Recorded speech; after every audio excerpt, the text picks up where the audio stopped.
Good morning students. कल अपन ने cell के बारे में पढ़ा था, सेल थ्योरी के बारे में पढ़ा था। सेल थ्योरी किसने दी, किसने सेल को डिस्कवर किया, ये सारा अपन ने स्टडी किया था। तो इसमें जो क्वेश्चंस दिखे हुए हैं ये आपको सॉल्व करने हैं। अगर नहीं कुछ आता है तो आप मैसेज करोगे। देन आज अपन पढ़ेंगे नेक्स्ट टॉपिक अपना what is a cell made up of. Means cell है वो किसकी बनी होती है। What is the structural organization of a cell. Cell का जो स्ट्रक्चरल ऑर्गेनाइजेशन है वो क्या होता है, ठीक है। We saw about that the cell has special component called organelles. हमने देखा ऊपर कि सेल के अंदर कुछ स्पेशल कंपोनेंट्स होते हैं जिनको बोलते हैं सेल ऑर्गेनेल्स, ठीक है। अब है how is a cell organized. Cell जो है वो ऑर्गेनाइज कैसे होती है, मीन्स बनती कैसे। If we study a cell under a microscope, यदि अपन सेल को माइक्रोस्कोप के अंदर देखते हैं, वी कुड अब स्टडी करते हैं, we would come across 3 features in almost every cell. हर प्रत्येक सेल के अंदर, एवरी सेल के अंदर हमें 3 फीचर्स दिखेंगे। क्या क्या? प्लाज्मा मेम्ब्रेन, न्यूक्लियस और साइटोप्लाज्म, ठीक है। 3 जो फीचर्स हैं ये अपने को सभी सेल्स के अंदर दिखेंगे, ठीक है। All activities in plasma membrane, nucleus और साइटोप्लाज्म के बारे में आप लोग पढ़ के आ चुके हो पीछे। प्लाज्मा मेम्ब्रेन जो होती है वो सेल की आउटर कवरिंग होती है, न्यूक्लियस जो होता है इसका सेंट्रल होता है, और साइटोप्लाज्म जो होता है इसमें फ्लड भरा हुआ रहता है वो साइटोप्लाज्म होता है। अब है all activities inside the cell and interaction of cell with its environment are possible due to these features. जो सारी एक्टिविटीज़ है सेल के अंदर और जो इंटरेक्शन है सेल का विद इसके एनवायरनमेंट के साथ में, ठीक है, वो पॉसिबल है किसकी वजह से, इन फीचर्स की वजह से। लेट्स सी, और वो देखते हैं कैसे। अब आगे है देखो प्लाज्मा मेम्ब्रेन और सेल मेम्ब्रेन। अपन ने जो 3 फीचर्स पढ़े थे हर सेल के अंदर जो होते हैं, प्लाज्मा मेम्ब्रेन, न्यूक्लियस और cytoplasm.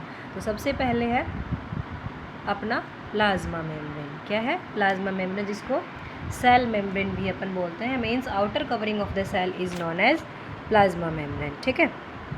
This is the outer most covering of the cell that separate the content of cell from its external environment. ये आउटर मोस्ट कवरिंग होती है सेल की, जो कि सेल के जो कंटेंट्स हैं उनको एक्सटर्नल एनवायरनमेंट से सेपरेट करती है। द प्लाज्मा मेम्ब्रेन अलाउज और permit the entry and exit of some materials in and out of the cell.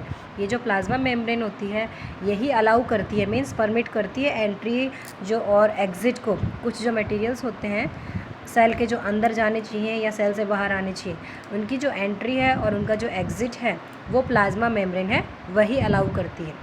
It also prevent movement of some other material, और ये जो अदर मटेरियल है उनके movement को रोकती है। The cell membrane therefore is called a selectively permeable membrane. This is important thing कि cell membrane जो है उसको बोलते हैं सेलेक्टिवली परमिएबल मेम्ब्रेन। मीन्स ये सेलेक्ट करके मटेरियल्स को अंदर या बाहर आने जाने देती है। प्लाज्मा मेम्ब्रेन को सेलेक्टिवली परमिएबल मेम्ब्रेन भी बोलते हैं। How does the movement of substances take place into the cell. अब सेल के अंदर जो सब्सटेंसेस हैं उनका मूवमेंट है वो कैसे होता है। How do substance move out of the cell, कैसे जो सब्सटेंस हैं वो सेल से बाहर आते हैं, इसके बारे में अपन देखेंगे। Some substance like carbon dioxide और oxygen can move across the cell membrane by the process called diffusion. कुछ जो सब्सटेंस हैं जैसे कि कार्बन डाइऑक्साइड है, ऑक्सीजन है, वो जो है सेल मेम्ब्रेन के थ्रू डिफ्यूज़न की प्रोसेस से आते हैं। Diffusion, what is diffusion? Diffusion क्या होता है? देखो डिफ्यूज़न की प्रोसेस से कैसे आते हैं। We have studied the process of diffusion earlier chapters. पहले के चैप्टर डिफ्यूज़न पढ़ा होगा और मैं फिर से बता देती हूँ आपको। We saw that there is a spontaneous movement of a substance के अंदर स्पॉटेनियस मूवमेंट होता है from a region of high concentration, मतलब जिस साइड ज़्यादा हो, to a region where its concentration is low. Means जो मटेरियल्स हैं उनका कैसे वो होता है मूवमेंट, हाई कंसंट्रेशन से लो कंसंट्रेशन रीजन की तरफ होता है। जिधर हाई कंसंट्रेशन है उधर से लो जो कंसंट्रेशन है उसकी तरफ जो मटेरियल्स हैं उनका मूवमेंट होता है, यही है वो डिफ्यूज़न होता है। जैसे मैंने आप लोगों को बताया हुआ है, पहले भी बताया हुआ है, जैसे कि एक परफ्यूम है, उसकी बॉटल को अपन रूम के अंदर खोल देते हैं तो उसके अंदर परफ्यूम के बॉटल है, उसके अंदर जो परफ्यूम है उसकी कंसंट्रेशन ज़्यादा है और रूम के अंदर कम है, मीन्स हाई कंसंट्रेशन है, वहाँ से पूरे रूम के अंदर वो पूरी स्प्रेड हो जाएगी। तो यही डिफ्यूजन की प्रोसेस है।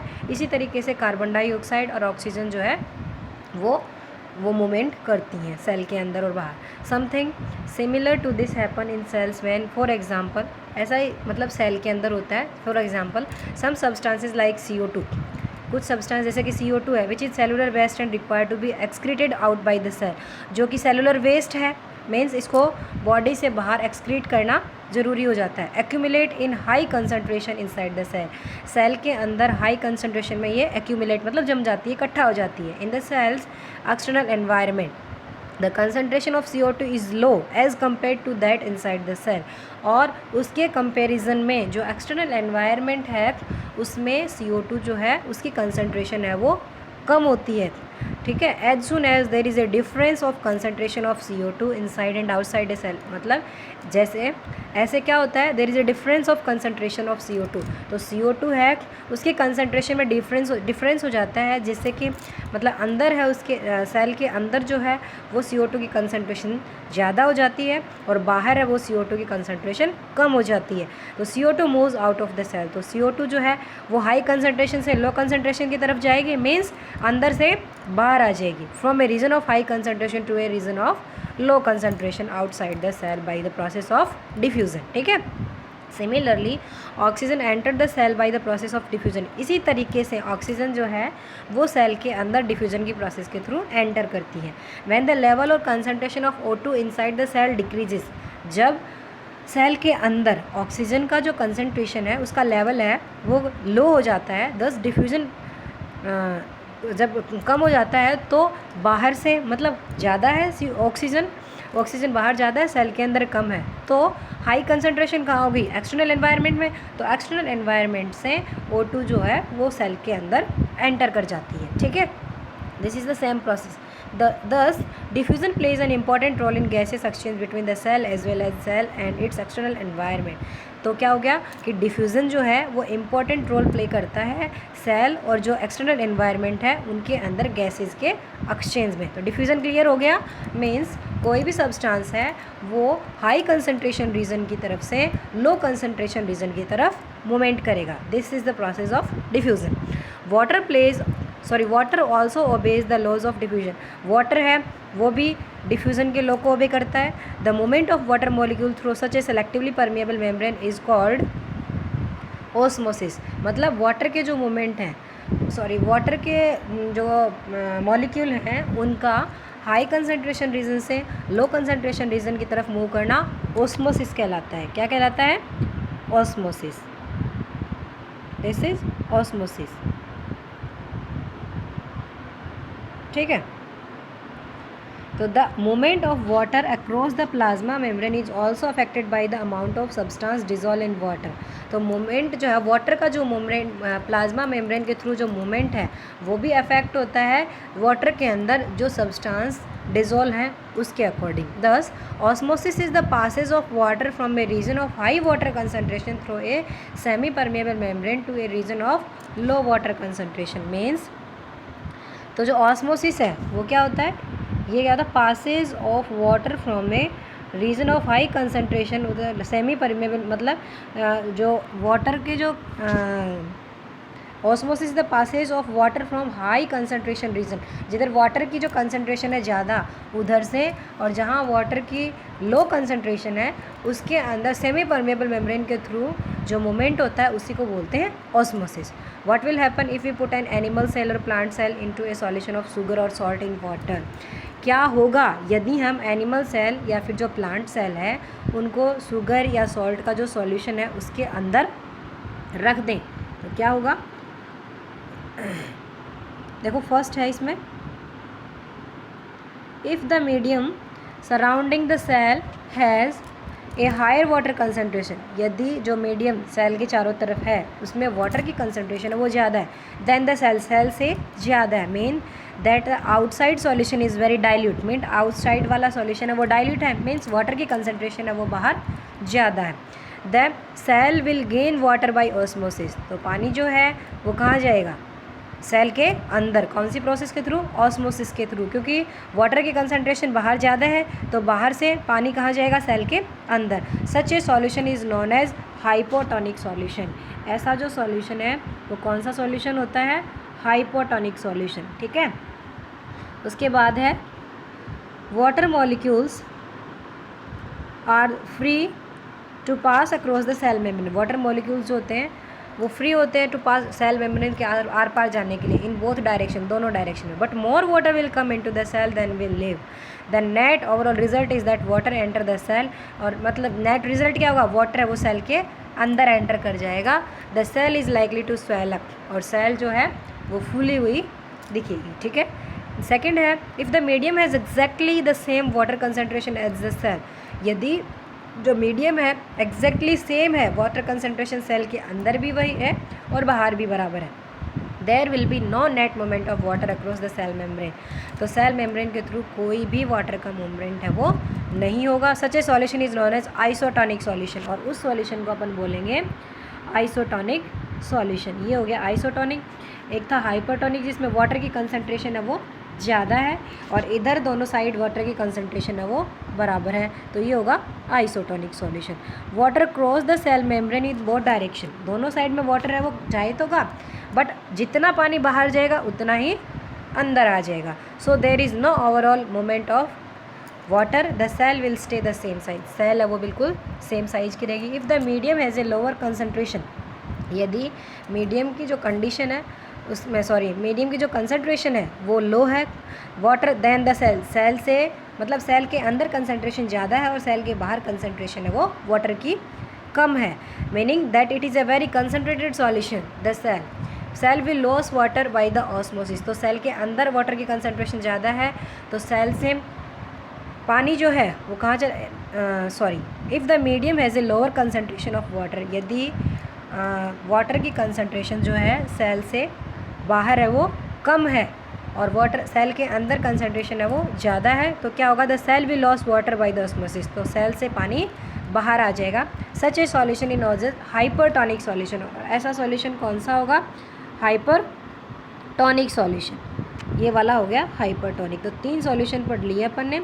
हाइपोटोनिक सॉल्यूशन जिसके अंदर क्या होगा, बाहर सेल से बाहर जो वाटर की कंसंट्रेशन है वो ज़्यादा है। आइसोटोनिक सॉल्यूशन में दोनों में बराबर है, और हाइपरटोनिक सॉल्यूशन में सेल के बाहर जो है वाटर की कंसंट्रेशन है वो कम है, ठीक है। Again water cross the cell membrane in both direction, but this time more water leaves the cell than enter it. मतलब सेल के अंदर पानी एंटर कम करेगा और बाहर ज़्यादा आ जाएगा। Therefore the cell will shrink, cell जो है वो सिकुड़ जाएगी। Thus osmosis is a special case of diffusion. Osmosis है वो डिफ्यूजन का एक स्पेशल केस है through a selectively permeable membrane, जो सेलेक्टिवली परमिएबल मेम्ब्रेन के थ्रू होता है।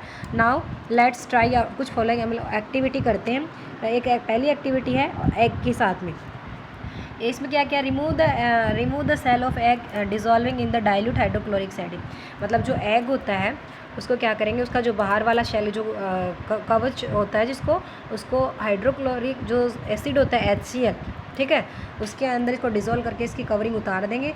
सेल जो है कैल्शियम कार्बोनेट का बना होता है, इसका बाहर वाला जो कवर है ये वो वाला शेल है SHELL, मतलब बाहर वाला कवर जो होता है कवच होता है उसका, और हम जो सेल पढ़ रहे हैं वो अलग है, ठीक है। A thin outer skin now encloses the egg put the egg in pure water। और उस एग को अपन क्या करेंगे, उसके बाहर वाला जो कवरिंग है वो उतार करके और उस एग को प्योर वाटर के अंदर रख देंगे।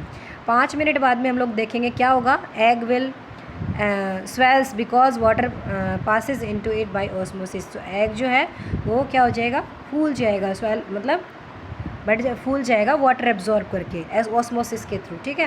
प्लेस है अब ये सिमिलर कैसे, डीसेल्ड एग मतलब विदाउट कवरिंग वाला जो एग है उसको कंसनट्रेटेड सॉल्ट सॉल्यूशन में, मतलब वाटर है उसके अंदर सॉल्ट घुला हुआ है, उसके अंदर अपन रखेंगे। 5 मिनट के बाद देखेंगे तो क्या हुआ, एग है वो श्रिंक हो जाएगा, सिकुड़ जाएगा। क्यों, क्योंकि water passes out of the egg solution into the salt solution. तो वाटर की कंसनट्रेशन है वो किधर ज़्यादा थी, एग के अंदर, तो एग से पानी जो है वो बाहर आ जाएगा because the salt solution is more concentrated, ठीक है। तो वाटर जो है बाहर आ जाएगा जिससे एग है वो श्रिंक हो जाएगा। We can also try a similar activity dried raisin जो होती है ना किशमिश, उसके साथ भी करके देख सकते हैं। जो पुट ड्राइड रेजिन और एप्रिकॉट इन प्लेन वाटर में अपन रखेंगे, थोड़ी देर के लिए उसको छोड़ देंगे, थोड़ी देर बाद हम लोग क्या देखेंगे कि किशमिश जो है वो फूल जाती है। ऐसे ही दूसरी एक्टिविटी में हम क्या करेंगे, जो किशमिश है इसको कंसनट्रेटेड सॉल्यूशन में रख देंगे, मतलब जिस पानी के अंदर शुगर या सॉल्ट है वो पहले से डिज़ोल्व हुआ हो, उसमें क्या होगा, हम जो देखेंगे थोड़ी देर बाद देखेंगे कि इससे पानी जो है वो बाहर आ जाएगा और ये सिकुड़ जाएगी। ठीक है। अब unicellular fresh water organism and most plant cell tends to gain water through osmosis. Unicellular fresh water जो ऑर्गेनिज्म होते हैं और मोस्ट प्लांट सेल जो होती हैं वो वाटर गेन करके ऑस्मोसिस के थ्रू वाटर है वो गेन करती हैं। Absorption of water by plant roots is also example, और जो प्लांट की जो रूट्स होती हैं वो भी वाटर ऑस्मोसिस के थ्रू एब्जॉर्ब करती हैं। Thus diffusion is an important in exchange of gases. Diffusion जो है गैसेज के एक्सचेंज में बहुत इंपॉर्टेंट है, and water in the life of a cell. In addition to this the cell also obtain nutrition from its environment. इससे cell जो है वो न्यूट्रिशन भी लेती है एनवायरनमेंट से। Different molecule move in and out of cell through a type of transport requiring use of energy in the form of ATP. अलग अलग जो मॉलिक्यूल्स हैं वो सेल के अंदर जाते हैं और सेल से बाहर आते हैं। एक स्पेशल टाइप का ट्रांसपोर्ट है उसकी ज़रूरत होती है जिसमें एनर्जी यूज़ होती है जो एटीपी से मिलती है। The plasma membrane is flexible and it's made up of organic molecules called lipids and protein. Plasma membrane जो होती है फ्लेक्सिबल होती है, ऑर्गेनिक लिपिड्स और प्रोटीन की बनी होती है।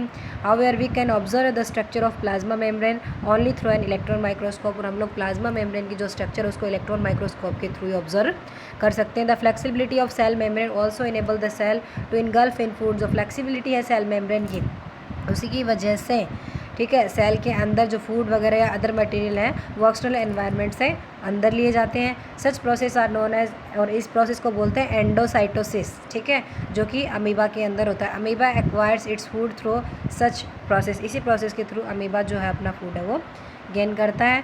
अब ये जो क्वेश्चंस हैं अपन ने इसमें से पढ़े हैं ये आपको खुद को सॉल्व करने हैं। देन कल अपन पढ़ेंगे सेल वॉल, सेकंड जो है वो पढ़ेंगे सेल वॉल। आज के लिए इतना, थैंक यू।